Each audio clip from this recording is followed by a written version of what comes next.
IFTU ప్రాంతీయ తరగతులను ప్రారంభించిన మార్కెట్ యార్డ్ హమాలీ కార్మిక సంఘం గౌరవ అధ్యక్షుడు రెడ్డి అప్పలనాయుడు ప్రారంభించారు. ఏలూరు ప్రాంతీయ రాజకీయ బోధనా తరగతులను ఘనంగా ప్రారంభిస్తూ ఆయన మాట్లాడారు.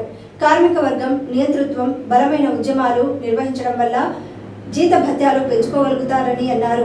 చైతన్యవంతమైన బాధ్యతాయుతమైన పనిని పెంపొందించుకోవాలని ఆయన అన్నారు. కార్మిక సంఘాల నిర్మాణాన్ని బలోపేతం చేయడం కోసం ప్రతి కార్మికుడు నాయకుడుగా ఎదగాలని ఆయన పిలుపునిచ్చారు.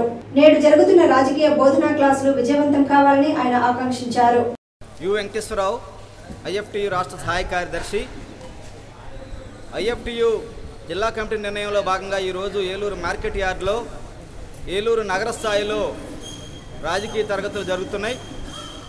ఈ సందర్భంగా కార్మిక వర్గం ఐఎఫ్టి కార్యకర్తల పని విధానం అనే అంశాన్ని కార్మికులకు బోధిస్తున్న క్రమంలో కార్మికులు ఎలా ఉండాలి, కార్మికుల స్థితిగతులు ఏమిటి అనే విషయాన్ని ఈరోజు చర్చించుకుంటే 75 సంవత్సరాల 76 సంవత్సరాల స్వతంత్ర భారతదేశంలో అసంఘటిత కార్మికులకు ఇప్పటివరకు ఒక సమగ్ర చట్టం లేదు, సరైనటువంటి సదుపాయాలు లేదు.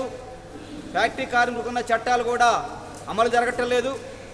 ఉన్న చట్టాలు కూడా రద్దు చేసే విధంగా కేంద్ర ప్రభుత్వం ఇటీవల 44 కార్మిక చట్టాలు రద్దు చేసి 4 లేబర్ కోడ్లుగా మార్చి ఉన్న హక్కులు కూడా హరిస్తూ ఉంది.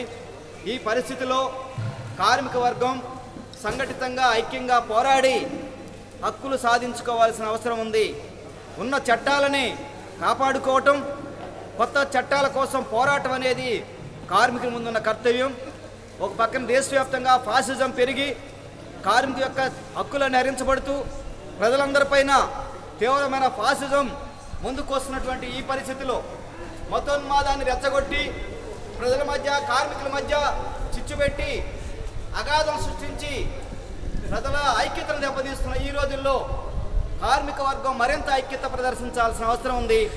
కార్మిక వర్గం కర్షకులతో ఇతర శ్రామిక వర్గంతో కలిసి పోరాటం చేయాల్సిన బాధ్యత ఉంటుంది. అంతిమంగా ఈ దోపిడీ సమాజాన్ని నిర్మూలించి పేద ప్రజల రాజ్యాన్ని సాధించుకోవాలి. అటువైపుగా కార్మిక వర్గం పోరాటాన్ని దృష్టి పెట్టాలని, ఈలోగా ఎదురయ్యే సమస్యల పరిష్కారం కోసం ప్రభుత్వాలు సృష్టిస్తున్న సమస్యలకు వ్యతిరేకంగా పోరాటం చేయాలని ఈ సందర్భంగా విజ్ఞప్తి చేస్తున్నాం.